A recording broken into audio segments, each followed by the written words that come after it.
এখন ইনশাআল্লাহ তাআলা আমরা একে একে এগুলো সম্পর্কে সামগ্রিকভাবে জানব। প্রথম শব্দটি হলো আদু। আদু হচ্ছে এমন শত্রু যে সব সময় আপনাকে কষ্ট দিতে চায় আর সব সময় ভাবতে থাকে কিভাবে আপনাকে কষ্ট দেয়া যায়। আপনার প্রতি তার কোনো ঘৃণা না থাকতে পারে, সে শুধু আপনাকে হারাতে চায়।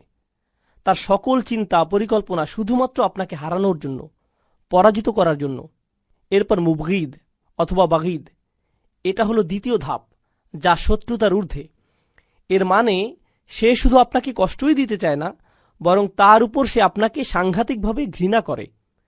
তাহলে বাগিদে দুইটা ব্যাপার রয়েছে, অর্থাৎ এখানে কষ্ট দেওয়ার সাথে ঘৃণার অনুভূতিও আছে। তারপর তৃতীয় ধাপ হলো শানি, আর এই তৃতীয় ধাপটি খুবই গুরুত্বপূর্ণ, কারণ এটা এমন শত্রুকে বোঝায় যার মধ্যে প্রথমত আদু এর বৈশিষ্ট্য রয়েছে, অর্থাৎ সে আপনাকে কষ্ট দিতে চায়, পরাজিত করতে চায়। আবার দ্বিতীয়ত তার মধ্যে আপনার প্রতি প্রচণ্ড ঘৃণা কাজ করে, এবং তৃতীয়ত সে এই ঘৃণার খুব সামান্যই প্রকাশ করে, অধিকাংশ তার মনে পুষে রাখে। আর যেটা পুষে রাখে সেটা আরও বেশি ভয়ঙ্কর। তাহলে সবচেয়ে জঘন্যতম শত্রু হল শানি, সবচেয়ে জঘন্যতম শত্রু। এখন আল্লাহ কেন সবচেয়ে জঘন্যতম শত্রু শব্দটা ব্যবহার করলেন?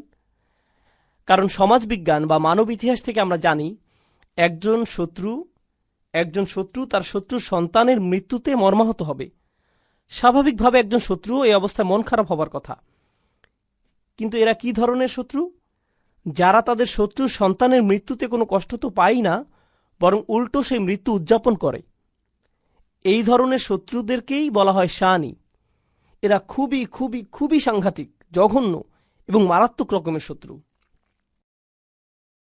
এখন আলোচনা শেষ করতে চাই ইমাম আল আলুসি রাহমাহুল্লাহর খুবই চমৎকার কিছু কথা দিয়ে। অনেকটা একই রকম কথা ইমাম রাজিও বলেছেন। আন্নাল আদু উসিফা মুহাম্মদ সাল্লাল্লাহু আলাইহি সাল্লাম বিল কিল্লাহ ওয়া জিল্লাহ। কি চমৎকার কথা! রসুল সাল্লাল্লাহু আলাইহি সাল্লামের শত্রুদের সম্পর্কে এমন একটা শব্দ ব্যবহার করা হয়েছে যার মাধ্যমে তাদেরকে খুবই ছোট করা হয়েছে, অপমানিত করা হয়েছে।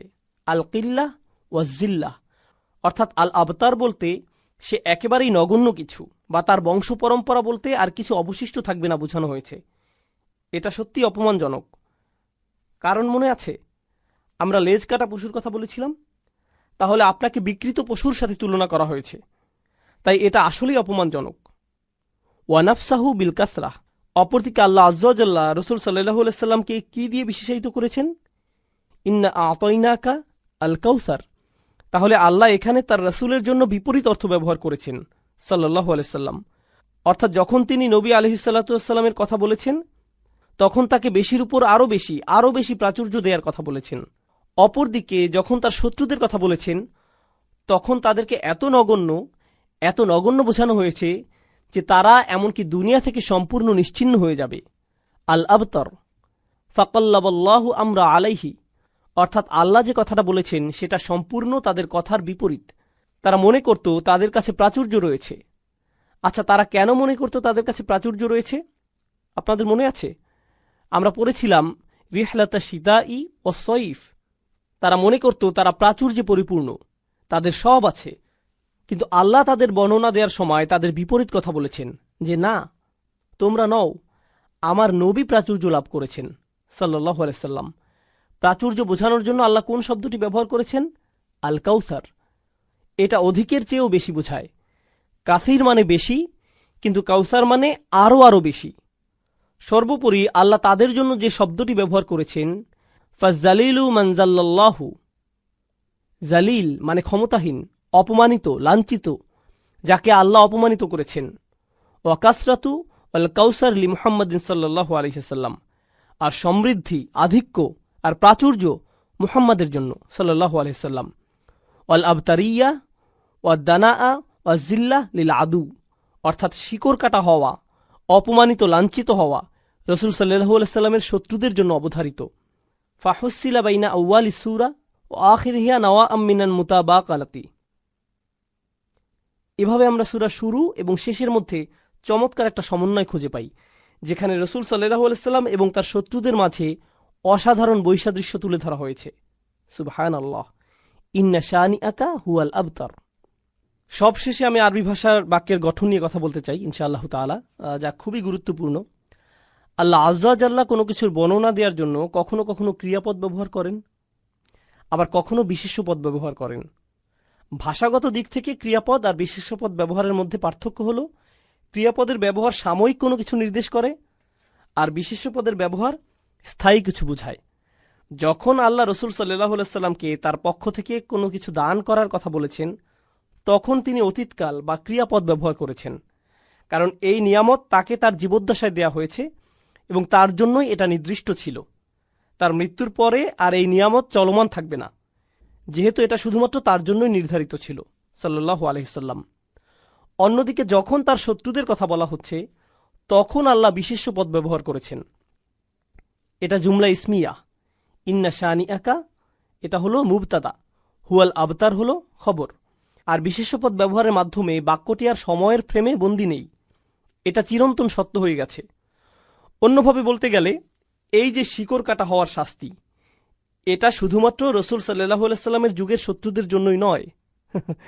যুগে যুগে হাজার হাজার বছর পরেও রসুলের যত শত্রু এই পৃথিবীতে আসবে, তারা সবাই শিকড় কাটা হবে, তারা সবাই ধ্বংস হয়ে যাবে। তাছাড়া আপনারা জানেন, কোনো শব্দ বর্তমানকালে ব্যবহার করা আর বিশেষ্য পদে ব্যবহার করার মধ্যে পার্থক্য আছে। অর্থাৎ ইউবতির বা ইউবতার বললে অর্থ হতো সে শিকড় কাটা হবে, বাক্যটি তখন ক্রিয়াপদের গঠনে হতো। কিন্তু আল্লাহ এখানে বিশেষ্য পদ ব্যবহার করেছেন, এবং বিশেষ্য পদের মাধ্যমে মূলত তৎক্ষণাৎ বা অনতিবিলম্বে বোঝায়। জুমলা ইসমিয়া অনতিবিলম্বে বোঝায়। সুতরাং আপনাকে তার ধ্বংসের জন্য অপেক্ষা করতে হবে না, সে ইতিমধ্যে ধ্বংস হয়ে গেছে, যদিও সে এখনো বুঝতে পারছে না। আল্লাহর পরিকল্পনার বাস্তবায়ন শুরু হয়ে গেছে।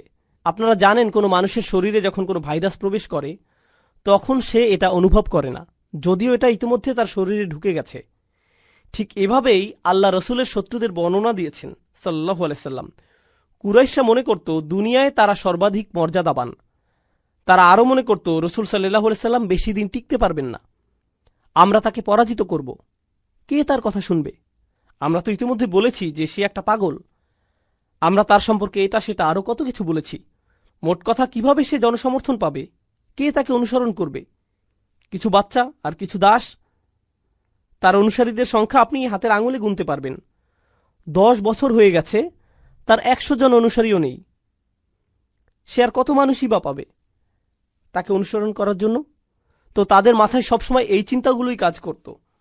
তাদের পরিকল্পনা, পরিসংখ্যান আর ভবিষ্যৎবাণী বলছে যে রাসূল সাল্লাল্লাহু আলাইহি সাল্লামের সফল হবার মতো কোনো পরিকল্পনা নেই। কিন্তু আল্লাহর তো নিজস্ব পরিকল্পনা আছে। তাদের মতে তাদের কাছে শক্তি, ক্ষমতা, যোগ্যতা সহ সব কিছু আছে, তাই তাদের পরাজিত হবার কোনো সম্ভাবনাই নেই। কিন্তু এর বিপরীতে কখনো কিছু ঘটতে পারে এমন কোনো ধারণাই তাদের ছিল না। এরপর আল্লাহ আজ্জা জাল্লা তাদের ধ্বংস অবধারিত করেছেন। তাছাড়া এটা একটা মক্কি সূরা। তো সে সময় যখন তারা এই আয়াতটি শুনছে, তাদের প্রতিক্রিয়া হতো এরকম, আচ্ছা তাই নাকি, আমরা ধ্বংস হয়ে যাব? আরে যাও যাও, এটা নিছক একটা হুমকি ছাড়া আর কিছুই না। অথচ মক্কা বিজয়ের পর তারা এই ধরনের কথা আর বলতে পারেনি। তাদের এমন চিন্তার 12 থেকে 15 বছর পর তারা এগুলো বলার মতো অবস্থানে আর ছিল না। কিন্তু সূরাটি নাজিলের সময় তারা এই ধরনের অধ্যত্বপূর্ণ কথাগুলো বলতো। তাই আল্লাহ পুরো দৃশ্যপট পাল্টে দিয়েছেন, সম্পূর্ণ পাল্টে দিয়েছেন। আর এজন্য এই সূরা সহ এর পরবর্তী সূরাগুলো খুবই গুরুত্বপূর্ণ, কারণ এগুলো রাসূল সাল্লাল্লাহু আলাইহি সাল্লামের সিরাতের সাথে ওতপ্রোতভাবে জড়িত। তাছাড়া রসুলের কাজগুলো সঠিকভাবে বুঝতে হলে তার সিরাত সম্পর্কে জানা খুবই জরুরি, কারণ তার উম্মত হিসেবে তার কাজগুলো আমাদেরও করে যেতে হবে। তার মিশন সম্পূর্ণ শেষ হয়ে যায়নি। তিনি এই কাজের সবচেয়ে গুরুত্বপূর্ণ অংশটুকু করে গেছেন এবং বাকি কাজ এখনও চলমান। রাসূল সাল্লাল্লাহু আলাইহি সাল্লাম কিভাবে তার কাজগুলো করে গেছেন, আমাদেরকে কি দায়িত্ব দেয়া হয়েছে এবং সঠিকভাবে দায়িত্ব পালনের জন্য আল্লাহ কি কি পুরস্কার আমাদের জন্য রেখেছেন, এগুলো না জেনে এই কাজকে আমরা কখনো চালিয়ে নিতে পারবো না। পরিশেষে এই সূরার সাথে পরবর্তী সূরার সমন্বয় সম্পর্কে সংক্ষেপে কিছু কথা বলে আমরা আজকের আলোচনা শেষ করব। আমরা জানি পরবর্তী সূরা হল সূরাতুল কাফিরুন। সূরা কাউসারে আল্লাহ রাসূল সাল্লাল্লাহু আলাইহি সাল্লামের শত্রুদের কথা বলেছেন, ইন্না শানি আকা। তিনি বলেননি ইন্নাল কাফির। আচ্ছা, রাসূলের শত্রু কারা? কাফিররা। তাহলে আল্লাহ আজ্জা ওয়া জাল্লা এই সূরায় রাসূল সাল্লাল্লাহু আলাইহি সাল্লামের শত্রুদের প্রতি ইঙ্গিত করেছেন এবং এর পরবর্তী সূরায় আল্লাহ স্পষ্টভাবে বলেছেন রাসূলের আসল শত্রু কারা। আচ্ছা, তারা কেন আপনার শত্রু? আপনাদের মধ্যে কিসের দ্বন্দ্ব?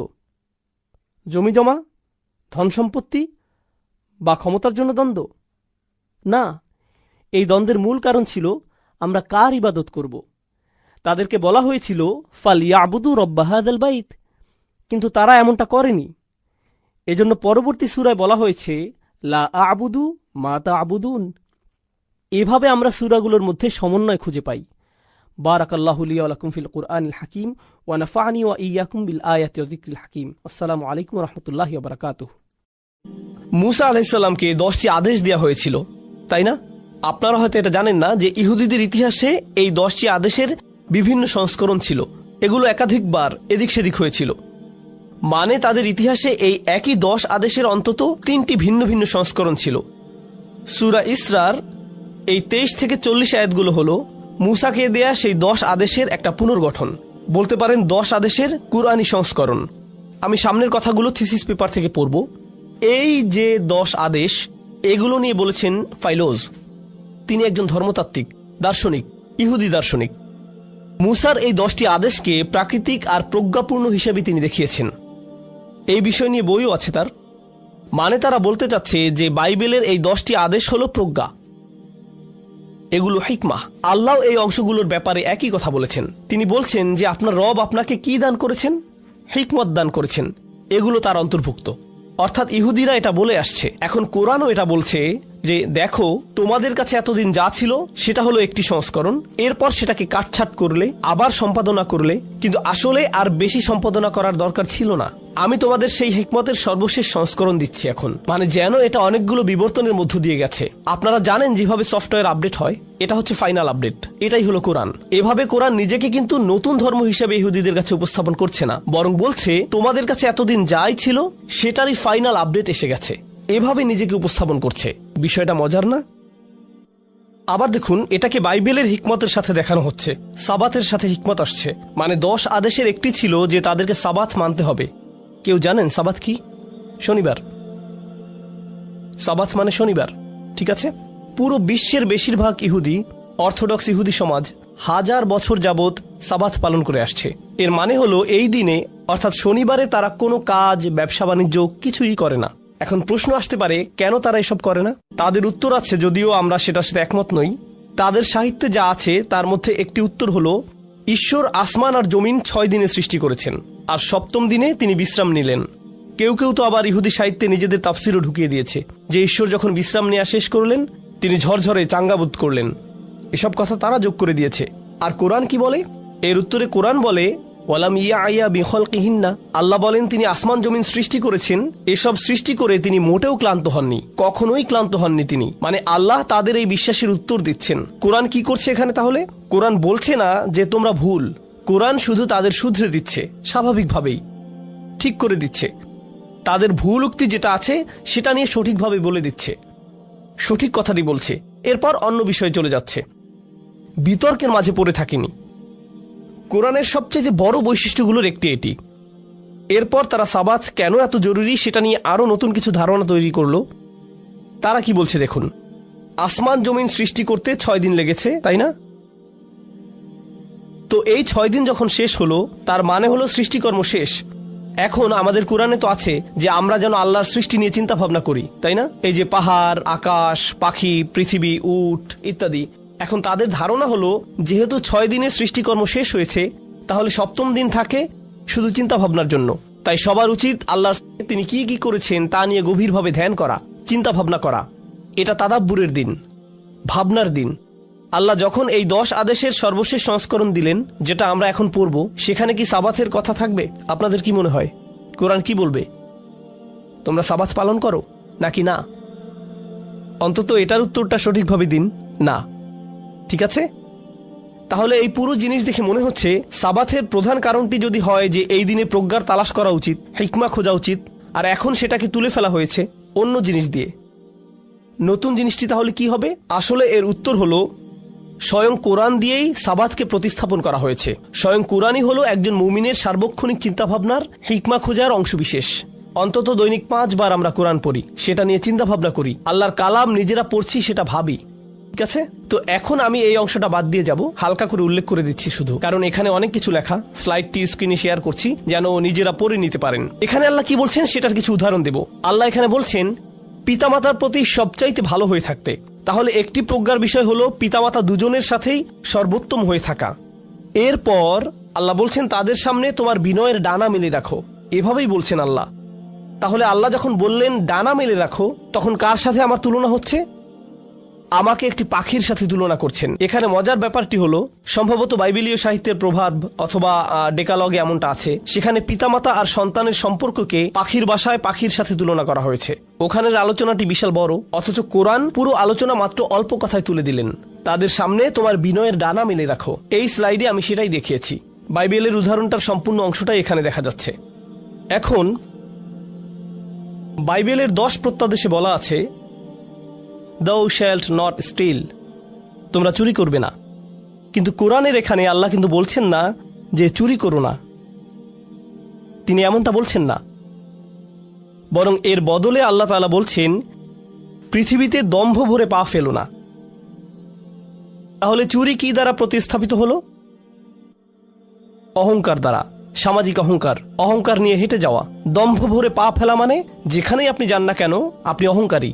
বাইবেলের এখানে দেখার মতো ব্যাপারটি হলো যে এই অংশে এখানে বলছে, আচ্ছা পড়ে শোনাচ্ছি, 10 প্রত্যাদেশের দ্বিতীয় অংশে চুরি করতে মানা করা আছে। বলা আছে, For he who gapes after what belongs to others is the common enemy of the state, willing to rob all, but able only to filch from some, because while his covetousness extends indefinitely, his feeble capability cannot keep pace with it, but restricted to a small compass. আপনারা কিছুই বোঝেননি, আমি জানি, সহজ ভাষায় বুঝিয়ে বলছি। এখানে বলা হচ্ছে যে চোরেরা প্রচন্ড লোভী আর অহংকারী। তারা কারো ব্যাপারেই ভাবে না, পরোয়া করে না, তাদের যা ইচ্ছা যেখান থেকে পারে নিয়ে যায়। কিন্তু চোরেরাও দুর্বল, শুধুমাত্র 2 হাত যতটুকু যায় অতটুকুই নিতে পারে। তবে তাদের হাত যদি আরো বাড়াতে পারত, তাহলে তারা কি করত? আরো বেশি চুরি করত। আর কখনো কখনো এসব চোর মানসিকতার লোকেরা অহংকারী চোর ধরনের লোক, যারা কারো কথা ভাবে না, তারা কখনো রাজা হয়ে যায়, শাসক হয়ে যায়। তখন তারা লক্ষ লক্ষ মানুষ থেকে চুরি করে, ডাকাতি করে, কারণ তাদের হাত তো আরো লম্বা হয়ে গেছে। তাহলে বাইবেল এখানে একটি সংযোগ স্থাপন করছে যে কেন তারা চুরি করছে, কারণ তারা কি? অহংকারী। এরপর কোরআন কি করলো? কোরআন সমস্যার একদম গোড়ায় গিয়ে বলল অহংকারী হও না। কারণ তুমি যদি অহংকারী না হও তাহলে কখনোই অন্যের অধিকারে হাত দিয়ে চুরি করবে না, ওইদিকে তুমি যাবেই না কখনো। দেখলেন বিষয়টা? তাহলে কোরআন এভাবে সমস্যার একদম গোড়ায় চলে গেছে। একই রকম আবারও হচ্ছে, বাইবেল বলছে তোমরা মিথ্যে সাক্ষী দেবে না, মানে আদালতে মিথ্যা বলবে না, কখনো বলবে না। হ্যাঁ, অনেক খারাপ হয়েছে, আরে আমি তো জানি এই সম্পর্কে, অথচ আপনি জানেনই না ঘটনা কি। ঠিক কোনো কিছু শুনেই সেটাকে নির্ভুল তথ্য হিসেবে উপস্থাপন করবেন না, ঠিক আছে? তাহলে কোরআন এখানে কি করছে? কোরআন বলছে লা তাকফু মা লাইসা লাকা বিহি ইলম, যে বিষয়ের জ্ঞান নেই সেটার পেছনে পড়ো না। তাহলে মিথ্যা সাক্ষী দিও না বলবার পরিবর্তে এখানে আল্লাহ বলছেন যে এমন কিছুর পেছনে ছুটো না, এমন কিছু খুঁজে বেরিও না যেটা সম্পর্কে তোমার কোনো সরাসরি জ্ঞান নেই। মিথ্যে সাক্ষ্য কোত্থেকে আসে?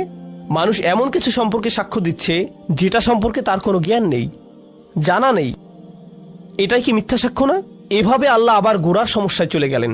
এখন এই অংশের সারমর্ম বলছি, আপনাদের হোমওয়ার্ক অ্যাসাইনমেন্ট এটা। কারণ আমি শুধু আসবো আর আপনাদের লেকচার দিয়ে যাব এমন হবে না, আপনাদের নিজেদের কোরআনের সাথে এই সফরে চলতে হবে। তাহলে এই আয়াতগুলো, মানে 17 নম্বর সূরার 23 থেকে 40 নম্বর আয়াত, এগুলো আপনারা নিজেরা পড়াশোনা অধ্যয়ন করবেন। কিন্তু আমি 2-1টি কথা বলবো আয়াতগুলো নিয়ে। সবার প্রথমে সবচাইতে জরুরি শিক্ষাটি হলো আল্লাহকে সঠিকভাবে মানা। ওয়াকাদা রব্বুকা আল্লা তা'বুদু ইল্লা ইয়াহু, আর তোমার রব আদেশ দিয়েছেন যে তোমরা তাকে ছাড়া অন্য কারো ইবাদত করবে না। এটা হলো 1 নম্বর। এখন আপনাদের একটা কথা বলি যা আপনারা হয়তো আগে ভাবেননি। আচ্ছা, কেউ আল্লাহর ইবাদত করে, সেটার প্রমাণ কি? ব্যবহারিক প্রমাণ। একটি হলো আধ্যাত্মিক প্রমাণ, যে অন্তরে বিশ্বাস করে। কিন্তু ব্যবহারিকভাবে বাহ্যিক প্রমাণ কিভাবে? নামাজ। ঠিক, নামাজ প্রমাণ করে যে আপনি শুধু আল্লাহর ইবাদত করেন। আপনি শাহাদা উচ্চারণ করেন, এটা প্রমাণ যে আল্লাহর ইবাদত করেন। হিজাব পরেন, অতএব আল্লাহর ইবাদত করেন, স্পষ্ট বাহ্যিক প্রমাণ। হজে গেলেন, আরেকটি প্রমাণ যে শুধু আল্লাহর ইবাদত হচ্ছে। কোরআনের এই অংশে আল্লাহ বলছেন আমি চাই তোমরা শুধু আমার ইবাদত করো। এরপর তিনি আমাদের কিছু নির্দেশ দিচ্ছেন। এই নির্দেশগুলো কি হবে? এগুলো প্রমাণ যে আমরা শুধুমাত্র একজন ইলাহের ইবাদত করি। এই নির্দেশগুলো না মানলে বাকিটা নিজেরাই বুঝে নিন। অবশ্যই তাহলে অন্য কারো ইবাদত করা হচ্ছে, অন্য কিছুকে মাননীয় মনে করা হচ্ছে। চলুন দেখি সেই নির্দেশগুলো কি কি। প্রথমটি হলো তোমাদের পিতামাতার সাথে সম্ভাব্য সেরা ব্যবহার করবে, এমনকি তারা বুড়ো হয়ে গেলেও।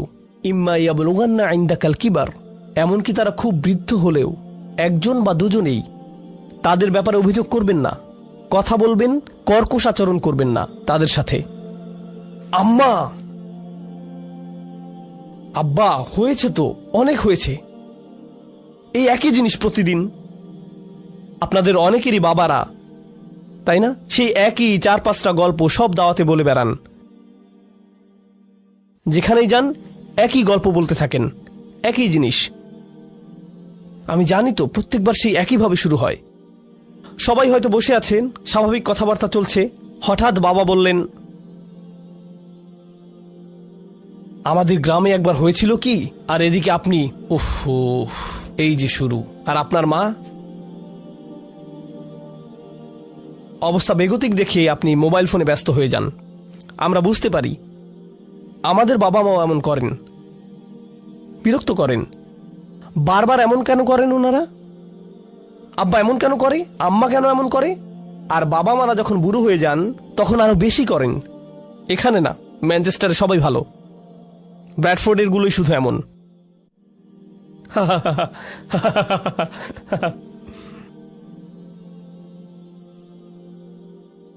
তো এই যে এই বাবা মায়েরা, তারা অনেক বদরাগী হয়ে যান, খুব সহজেই রেগে যান, কোনো কারণ ছাড়াই দেখা যায় চিৎকার চেঁচামেচি শুরু করে দেন, খুব একগুঁয়ে হয়ে পড়েন, কিছুই শুনতে চান না, আমি যা বলবো তাই। সন্তানের ভিতর অপরাধ বোধ তৈরি করতে সিদ্ধহস্ত হয়ে পড়েন। এমন বয়সে, একটা বয়সে বাবা মায়েদের অবস্থা আসলে এমন হয়ে যায়। এরপর আপনারা যান টিকটকে সাহায্য খুঁজতে, সেখানে যেয়ে জানতে পারেন আপনার প্যারেন্টসরা আসলে টক্সিক, নার্সিসিস্ট, পারমাণবিক, তেজস্ক্রিয়, তাই না? ইন্নালিল্লাহ, দেখি তো নার্সিসিস্ট লোকের নিদর্শন কি কি। বাবাজান, বাবাজান, বাবাজান, বাবাজান। টক্সিক মানুষের নিদর্শন দেখি তো এবার। আমার পুরো 14 গোষ্ঠী টক্সিক।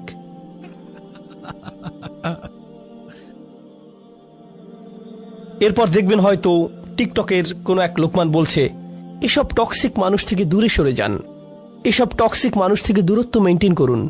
আপনি এসব শুনে একদম প্রস্তুত, আমি রেডি। এরপর আপনি বাসায় এসে মাকে বলছেন, আম্মা শুনুন, আমি দূরত্ব মেনটেন করছি। আচ্ছা, দূরত্ব, এদিকে আয়, তোকে দূরত্ব বোঝাচ্ছি আমি। এরপর আপনি দেখা যাবে ইমাম সাহেবকে খুঁজে বেড়াচ্ছেন, মুফতি মেনকে ইনবক্সে জানাচ্ছেন, উপায় খুঁজছেন। উস্তাদ নোমান, একটা প্রশ্ন, আমার পরিবার খুবই টক্সিক, খুবই জ্বালায় আমাকে, আমি কি করব? আচ্ছা, মজা বাদ দেই, কিছু পরিবার আসলেই ঝামেলাকর, এটাই সত্যি, আসলেই এমন। কিন্তু কোরআন এখানে এমন কিছু করছে যেটা আমি চাই আপনারাও করুন। আজকের সবচেয়ে গুরুত্বপূর্ণ একটি শিক্ষা হলো এটি, খুবই গুরুত্বপূর্ণ, আর যা কিছু শিখবো এর মধ্যেই মিলে যাবে। একটা বিষয় জেনে রাখুন, পরে আবার বলবো এটা। আমি চাই বিধান আর প্রজ্ঞার মাঝের পার্থক্য আপনারা বুঝে নেন। আবার বলছি, কি বলুন তো, বিধান আর প্রজ্ঞা। আচ্ছা, বিধানের একদম সহজ উদাহরণ দিচ্ছি। প্রতিদিন 5 ওয়াক্ত নামাজ কি? বিধান। সামর্থ্য থাকলে হজ কি? বিধান। রোজা রাখা সুস্থ থাকলে কি? বিধান। এগুলো সবই বিধান, এসব বিধান। ড্রাইভিং করার সময় লাল বাতি দেখে থামা, এটা কি? প্রজ্ঞা নয়, এটা বিধান। এসব বিধান। যখন লেখা দেখবেন এয়ারপোর্টে ঢুকবেন না, যখন লেখা থাকে সংরক্ষিত এলাকা, তখন সেটা মেনে ভেতরে না ঢোকা কি? বিধান মানা। বিধান কিন্তু একেবারে স্পষ্ট, সাদা কালোর মতো, হয় বিধান ভাঙবেন নয়তো মানবেন, একদম সাদা কালো, অঙ্কের মতো। ঠিক প্রমাণ করতে পারবেন যে বিধান ভেঙেছেন, এটাও প্রমাণ করতে পারবেন যে বিধান মেনেছেন। এখন চলুন এগুলোর কিছু দেখি। তোমার পিতামাতার সাথে সবচাইতে ভালো ব্যবহার করো, কোরআন এটাই বলছে। এটা কি বিচার করতে পারবেন পুঙ্খানুপুঙ্খভাবে? আপনার পিতামাতার সাথে সবচাইতে ভালো হয়ে থাকা কি অন্য কারো তার পিতামাতার সাথে সবচাইতে ভালো হয়ে থাকার চাইতে ভিন্ন হতে পারে না? পারে না অন্যরকম হতে? হতে পারে, তাই না? আপনার উপর নামাজ 5 ওয়াক্ত ফরজ, ওদের উপরও 5 ওয়াক্ত। বিধান একই, কিন্তু বাবা মায়ের সাথে সর্বোত্তম হয়ে থাকা সবার ক্ষেত্রে একরকম না। আমার এক বন্ধু ছিল, তার মা এতটাই ঝামেলা করতেন, তিনি মানসিকভাবে তাকে এতই যন্ত্রণা দিতেন যে তার রীতিমতো মৃগী রোগীদের মতো খিঁচুনি উঠে যেত। বুঝতে পারছেন? ডাক্তাররা তাকে বলেই দিয়েছিল তার মায়ের থেকে দূরে থাকতে। সে আমাকে জিজ্ঞেস করলে বলেছিলাম, তোমার পক্ষে সর্বোত্তম হলো তোমার মায়ের থেকে দূরে থাকা, কারণ তিনি তোমাকে অত্যাচার করা শুরু করলে তিনি শুধু তোমার ক্ষতি করছেন না, বরং ফেরেশতারা লিখে রাখছে সব কার বিরুদ্ধে? তার। দূরে থেকে বরং তুমি তাকে তার থেকেই রক্ষা করছো। তার জন্য এটাই সর্বোত্তম করা। অন্য এক ঘটনায় একজন মা অসুস্থ হয়ে পড়লেন, একদম পক্ষাঘাতগ্রস্ত, কিছুই করতে পারেন না। ছেলেরা যেয়ে তাকে সাহায্য করে, মেয়েরা যেয়ে তাকে সাহায্য করে, যখনই পারে করে, কিন্তু তাদের তো চাকরি আছে, তাদেরও সন্তান আছে, অন্যান্য দায়িত্বও আছে, তাই তারা যতটুকু সময় বের করতে পারে করে। কিন্তু তাদের মা বলেন, এটা যথেষ্ট না, আমার তোমাদেরকে সারাক্ষণ লাগবে। তার মেয়ে বলল, মা, এটা সম্ভব না, কারণ আমি সারাক্ষণ এখানে থাকলে ভাড়া দিতে পারবো না, বাচ্চাদেরকে খাওয়াতে পারবো না, আপনার দেখভালের খরচও দিতে পারবো না, আপনাকে দেখে রাখতে পারবো না, এটাই আমার পক্ষে সর্বোচ্চ সম্ভব। তিনি কি করছেন জানেন? আয়াতের কথা মতো চলছেন। আরেকজন মানুষ, তার অনেক সময় আছে, সাথে অনেক টাকাও আছে, প্রচুর রসদ আছে, সে হয়তো তাহলে তার পরিবারকে 10 গুণ বেশি দিতে পারবে। তখন কি হবে? আপনার কারো কারো বাবা মা হয়তো নিজের দেশে আছে, কারো বাবা মা আছে বাংলাদেশে, কারো আছে পাকিস্তানে, কারো ইন্ডিয়াতে, কারো আছে আফগানিস্তানে। Wania darin yene. Darim? Wania astan? Okay. Jotor astan. Okay. Afghani language একটু প্র্যাকটিস করছি। আছে, ঠিক আছে না? তো যাই হোক, ব্যাপার হলো আপনার বাবা মা দেশে আছেন, আপনার কয়েকটা ভাই বোন আছে। এক ভাই দেশে তার বাবা মায়ের সাথেই থাকে, সে দেশেই থাকে। আর অন্য ভাই হয়তো পিএইচডি করছে, অক্সফোর্ডে পড়ছে, আরেক বোন বিয়ে করেছে, অস্ট্রেলিয়াতে থাকে, একজন এদিকে গেছে, আরেকজন ওদিকে চলে গেছে, আরেকজন আরেক দেশে। ঠিক আছে? কেউ পড়ছে, কেউ চাকরি করছে, তাদের নিজেদের পরিবার আছে, দায়িত্ব আছে, এরপরেও টাকা পাঠাচ্ছে দেশে, বাবা মায়ের খরচ দেখছে।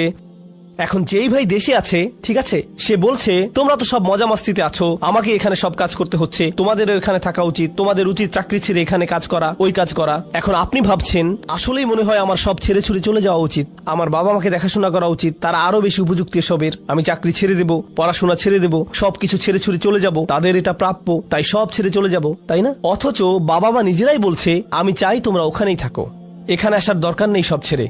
শুধু তোমার ভাই বোনেরাই এসব বলে তোমার অপরাধ বোধ তৈরি করছে, এটা বলছে, ওটা বলছে, তোর তো আরো করা উচিত ছিল, তুই যথেষ্ট করছিস না, ইত্যাদি ইত্যাদি। আমরা কি করেছি বুঝতে পারছেন? আমরা এমন এক সংস্কৃতি তৈরি করে ফেলেছি যেখানে সবার ভেতরেই একটা অপরাধ বোধ কাজ করে। সারাক্ষণ আমি ভাবছি, মনে হয় ভুল করছি। জানেন কোরআন কি বলে? একটা উদাহরণ দেই। ওয়া আয়াতুল্লাহুম আন্না হামালনা যুররিয়াতাহুম ফিল ফুলকিল মাশহুন। তাদের এক আয়াত এই যে আমি তাদের বংশধরদের নৌযানে আরোহণ করিয়েছিলাম। সূরা ইয়াসিন, ইয়াসিন শরীফ। পাকিস্তানিরা ইয়াসিন শরীফ। আল্লাহর একটি নিদর্শন হলো যে তিনি মানুষকে তাদের সন্তানদের কিসে আরোহণ করতে দিয়েছিলেন? জাহাজে। সে সময় জাহাজে আপনার সন্তানকে রাখা মানে কি? সে কি সামনের সপ্তাহে ফিরে আসবে? না, হয়তো 5-10 বছর পর ফিরে আসবে, কিন্তু তাকে তার বাবা মাকে ছেড়ে যাওয়ার জন্য কেউ অপরাধী বানাচ্ছে না, কেউই না। এটা কোরআনেই আছে, আল্লাহর একটি নিদর্শন, আল্লাহর একটি নিয়ামত। এটি আল্লাহ বলছেন যে এটা আমারই এক আয়াত, যে তারা তাদের সন্তানদেরকে জাহাজে তুলে দিয়েছিল। জানেন এখন কি হচ্ছে? আমরা বাবা মায়ের সাথে প্রত্যেক মুহূর্ত কাটানোকে একদম যেন বিধান বানিয়ে ফেলেছি। এটা বিধান নয়, এটা কি? প্রজ্ঞা। আর প্রজ্ঞা কিন্তু বিধানের চাইতে ভিন্ন বিষয়, কারণ প্রজ্ঞা পরিস্থিতির উপর নির্ভরশীল। আপনার পরিস্থিতি ভিন্ন, তাই আপনার সর্বোচ্চ করাটাও ভিন্ন। আরেকজনের প্রেক্ষাপট আবার অন্যরকম, তার সর্বোচ্চ প্রচেষ্টাও অন্যরকম। বুঝতে পারছেন? আপনি যদি এখন বলেন যে আমি শুধু আমার বাবা মায়ের সাথেই থাকতে চাই, এখন তাদের চিকিৎসার খরচ দিচ্ছি আমি, কিন্তু চাকরি ছেড়ে আমি আমার মায়ের পা মালিশ করতে চাই, আপনি যত ইচ্ছে মালিশ করুন, কিন্তু ডাক্তার কিন্তু আর আসবে না, কারণ তাকে দেবার মতো টাকা তো আর নেই আপনার কাছে। এখন মনে সুখে পা মালিশ করুন, যান। না না, ইসলাম তো এটাই চায় না। আপনার মৌলিক জ্ঞান বুদ্ধিই নেই। বুঝতে পারলেন? তাহলে আয়াতটিতে প্রথমে আল্লাহ বলছেন আল্লাহর ইবাদত করো, এরপর বাবা মার প্রতি সর্বোচ্চ করো, তারপর বলছেন ওয়া আতিযাল কুরবা হাক্কাহু, আত্মীয় স্বজনকে তাদের প্রাপ্য দাও। আপনারা কেউ কেউ ভাবছেন আমি তো জানি তাদের প্রাপ্য কি, আমি ওটাই করব আজকে, এটা নিয়েই ভাবছিলাম অনেকদিন।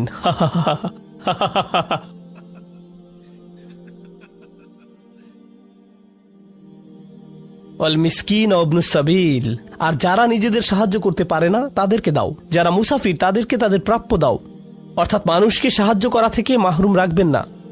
শুধু অপছন্দ করেন বলে কাউকে সাহায্য করা থেকে বিরত থাকবেন না। আসলে অপরিচিতদের সাথে পরিচিতদের তুলনায় খাতির করা, তাদের পছন্দ করা বেশি সোজা।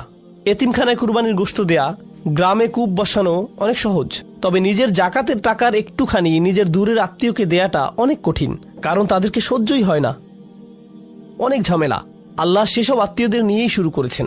এরপর আরো বলছেন, ওয়ালা তুবাযযির তাবযীরা, আর টাকা অপচয় করো না। এমন মনে করো না যে নিজের অনেক টাকা আছে, যেখানে ইচ্ছে যেভাবে ইচ্ছা নষ্ট করতে পারি। ইন্নাল মুবাযযিরিনা কানু ইখওয়ানাশ শায়াতিন। এরপর আবার বলছেন, আর একদম কৃপণও হয়ে যেও না। অর্থাৎ আপনি দোকানে গেলেন, এখন বাচ্চারা বলল যে ব্রেড লাগবে, কিন্তু আপনি বলছেন এত ব্রেডের দরকার নেই, এত ব্রেডের দরকার নেই, একটা ব্রেড নাও, সেটাকে 4 ভাগ করে খাও, সেটাই যথেষ্ট, তোমাদেরকে ওজন কমাতে হবে। তাহলে এটা একটা বাড়াবাড়ি। অন্য বাড়াবাড়িটা কি? যে ইচ্ছা মতো খরচ করবেন। এরপর আল্লাহ বলছেন, ইন্না রব্বাকা ইয়াবসুতুর রিজকা লিমান ইয়াশাউ ওয়া ইয়াকদিরু। কি অসাধারণ হিকমা! প্রথমে আল্লাহ বলছেন হার কিপটে হবে না, এরপর বলছেন অপব্যয়ও হবে না, এরপর তিনি বলছেন আল্লাহ এই রিজিক নিয়ন্ত্রণ করেন, কখনো তিনি বেশি দেন, কখনো তিনি কম দেন। সেটা কেন? কি সম্পর্ক এখানে? মানে আপনি যদি কিপটে হন, আপনি ভাবছেন এভাবে কিপটামি করে আপনি কি ধরে রাখতে পারবেন? বেশি টাকা ধরে রাখতে পারবেন। আল্লাহ বলছেন আপনি যদি ভাবেনও যে অনেক টাকা ধরে রাখছেন, আল্লাহ চাইলেই সেটা নিয়ে যেতে পারেন। এভাবে আপনি নিজের রিজিক বাড়াচ্ছেন না, বরং আল্লাহই বাড়াচ্ছেন। আর আপনি যদি শুধু খরচ করেন, করতেই থাকেন, ভাবেন যে আরে আমার তো আছেই, অনেক আছে, তাহলে আল্লাহ চাইলে সেটা কমিয়ে দিতে পারেন। কিন্তু তিনি যা ইচ্ছা বৃদ্ধি করেন, যা ইচ্ছা কমান। ভাববেন না যে আপনি এসব করছেন, বরং খরচ করার ক্ষেত্রে ভারসাম্য রাখুন। এখন এই যে টাকার হিসেব, এটা কি বিধান না হিকমা? হ্যাঁ, বুঝতে পারছেন তাহলে আপনারা। বিধানকে পরিমাপ করা যায়, কিন্তু প্রজ্ঞা হলো পরিস্থিতির উপর নির্ভরশীল। এখানে আল্লাহ তাহলে আমাদের আসলে শেখাচ্ছেন যে মানবজাতি নিজেরাই বিভিন্ন পরিস্থিতিতে প্রজ্ঞা কিভাবে প্রয়োগ করতে হয় সেটা বুঝে নিতে পারে। এই যে এই আয়াতের অর্থ আমার কাছে যা হবে, মানে পিতামাতার সাথে সর্বোত্তম থাকা, আত্মীয়দের সাথে টাকার হিসেব ইত্যাদি, আমার কাছে এগুলোর অর্থ যেমন হবে, আপনার কাছে একই জিনিসের অর্থ ভিন্ন রকম হতে পারে।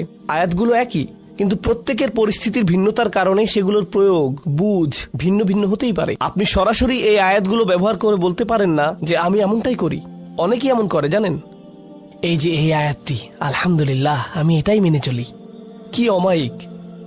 দুনিয়া সবাইকে সে এটা বলে বেড়ায়। আপনার উচিত এই আয়াতের উপর আমল করা, ঠিক আমার মতো করেই, কারণ আমি হিকমা খুঁজে পেয়েছি। বাকি সবার উচিত আমার হিকমা অনুযায়ী চলা। না, এমনটা হয় না কখনো। সবার ব্যাপার ভিন্ন। এখন আল্লাহ বলছেন, ওয়াইফুল কাইলা ইযা কিলতুম ওয়াজিনু বিল কিসতাসিল মুস্তাকিম, আর মেপে দেওয়ার সময় পূর্ণ মাপে দাও এবং ওজন করো সঠিক দাঁড়িপাল্লায়। এখানে কি বলা হচ্ছে? তৎকালীন সময়ে এখানে বলা হচ্ছে যারা তখন ছাল, কলা, নারকেল ইত্যাদি বিক্রি করত, তখন তারা ওজন করত দাঁড়িপাল্লা দিয়ে। ওই যে এক পাশে বাটখারা দেয় আর অন্য পাশে পণ্য, চেনেন? অর্থাৎ একদম সঠিকভাবে ওজন করুন, মূল্যের ঠিক সমপরিমাণ, কম বেশি নয়। এখন আপনি এভাবে ভাবতে পারেন যে যাক বাবা, আমি তো মুদির দোকানদার না, আমি প্রোগ্রামার বা অ্যাকাউন্টেন্ট, আলহামদুলিল্লাহ আমাকে এসব মাপ ওজন করতে হবে না। করতে হবে। বুদ্ধ, আপনার সাথে যদি কোনো কাজের চুক্তি হয় কারো সাথে, কোনো নির্দিষ্ট মূল্যের, নির্দিষ্ট সময়ের, তবে সেটা নিয়ে মিথ্যা বলবেন না, চুরি করবেন না, ঠকাবেন না। এটা কিন্তু আবার সেই ভিন্ন ভিন্ন পরিস্থিতির বিষয় আসছে। আপনাকে নিজেই বুঝে নিতে হবে আপনার সাপেক্ষে এটা কিভাবে প্রযোজ্য হবে। ঠিক আছে? আচ্ছা বলুন তো, এরকম সময়ে সবচাইতে সঠিক কাজ কি হবে? সেটা বোঝার সবচাইতে যোগ্য ব্যক্তিকে আপনি নিজেই। আল্লাহ আপনাকে সেই পরিস্থিতিতে ফেলেছেন, আপনাকে উত্তর বের করার যোগ্যতা দিয়েছেন, আপনাকে যোগ্যতা দিয়েছেন তিনি খুঁজে আবিষ্কার করে হিকমতের সব মূলনীতির উপর চলার। এরপর আল্লাহ বলছেন, দারিদ্রতার ভয়ে নিজ সন্তানদেরকে হত্যা করো না। এখানে গর্ভপাতের কথা বলা হচ্ছে। এখন এর মধ্যখানে কিন্তু আসলে একটা বিধানও আছে, তাই না? যে তাদেরকে খাওয়াতে পড়াতে পারবে না, এই ভয়ে নিজের সন্তানদেরকে হত্যা করো না। এরপর আল্লাহ বলছেন ব্যভিচার করো না, এমনকি এর কাছেও যেও না, জিনার কাছেও যেও না। এখন জিনা করো না, এটা কিন্তু একটা বিধান। জিনা করো না, লা তাজিনু, এটা বিধান। কিন্তু জিনার কাছেও যেও না, এটা কি? হিকমা। কারণ হলো কাছে যাওয়া, অর্থাৎ জিনার কাছে যাওয়া, কেউ গেলে ধরতে পারবেন না।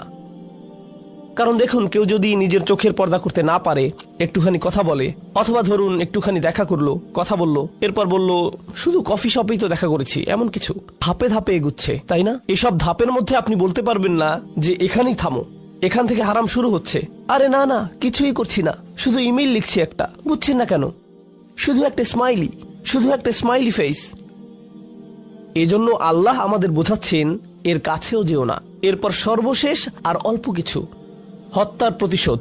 কিছু জিনিস বাদ দিয়েছি, যেমন ধরুন নির্দোষ ব্যক্তি হত্যা করো না, এটাও কিছু দেখুন। বিধান আর হিকমা একত্রে মিলেছে, তাই না? আমরা এখন থেকে দেখব যে বিধান আর হিকমা কিভাবে একে অন্যের সাথে আষ্টে পৃষ্ঠে মিলে যায়। এরপর বলছেন এতিমের দেখভাল। ঠিক আছে, খেয়াল রেখো যেন তুমি এতিমের সম্পদ ভক্ষণ করে না ফেলো, কারণ যখন কোনো কিশোরের পিতামাতা মারা যান আর সম্পদ রেখে যান, তখন তাদের কিন্তু এখনো এসব সম্পদের দেখাশোনা করার মতো পরিপক্কতা আসেনি, এখনো বয়স হয়নি তাদের। সেটা সেই সন্তানেরই টাকা, তারা প্রাপ্তবয়স্ক হলে সেই টাকা তাদের দিয়ে দিতে হবে। এরপর আছে ব্যবসায়িক নৈতিকতা, জ্ঞান ছাড়াই অনুসরণ করা। ওয়ালা তামশি ফিল আরদি মারহা, পৃথিবীতে দম্ভ ভরে পা ফেলো না। এটা কিভাবে বুঝবেন? আল্লাহ বলছেন ইন্নাকা লান তাখরিকাল আরদ, পা ফেলে পৃথিবীতে ফাটল সৃষ্টি করতে পারবে না তুমি। তোমার এত ক্ষমতা হয়নি যে পৃথিবীর বুকে ফাটল বানিয়ে ফেলবে। এখন চলুন এক মুহূর্ত এটা নিয়ে ভাবি। কেউ অহংকার নিয়ে হাঁটছে, এটা কি আপনি দেখে বুঝতে পারবেন? পারলে আপনার মধ্যেই সমস্যা আছে। আপনি কখনোই বলতে পারবেন না কার মধ্যে অহংকার আছে কিনা। শুধুমাত্র কে বলতে পারবে? শুধু আল্লাহ নন, আল্লাহ তো অবশ্যই, হ্যাঁ সে নিজেই। আপনি হেসে হেসে বিনয়ী ভাব নিয়ে হেঁটে যাচ্ছেন, কিন্তু মিথ্যা বিনয়, অথচ মানুষদের দেখাতে চাচ্ছেন যে আপনার মধ্যে কত বিনয়। এটা কি এক প্রকার অহংকার না? হ্যাঁ, এটাই এক ধরনের অহংকার। হ্যাঁ, গরিব ফকির। আপনি বলছেন না কথাটা, বরং আপনি তাদের বলছেন আসসালামু আলাইকুম ওয়া রাহমাতুল্লাহ, ভাই কেমন আছেন? আলহামদুলিল্লাহ। কিন্তু আপনার মনের ভেতর আপনি ভাবছেন হ্যাঁ নোয়াখাইল্লা। এসবই আপনার মাথার ভেতর ঘুরছে।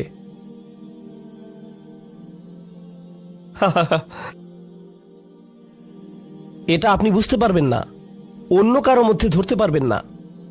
এই আয়াতে বলছে যে আপনি যেভাবে মানুষের সাথে কথা বলবেন, যেভাবে আসবেন, আপনার শারীরিক ভঙ্গি যেমন হবে, যেভাবে মানুষের দিকে তাকাবেন, যেভাবে মানুষ সম্পর্কে ভাববেন, সব নিয়ে বলছে। এখানে বলছে যে পৃথিবীতে হাঁটা মানে যেখানে আপনি যান না কেন, আপনি দোকানে যান কি বাজারে, অনেক মানুষ রেস্টুরেন্টে যায়, মনে হয় যেন ফেরাউন তার প্রাসাদে এসেছে। আমি 90 সেকেন্ড ধরে বসে আছি এখানে, আর আমি আসবই না এখানে। ওয়েটার শুনে বলবে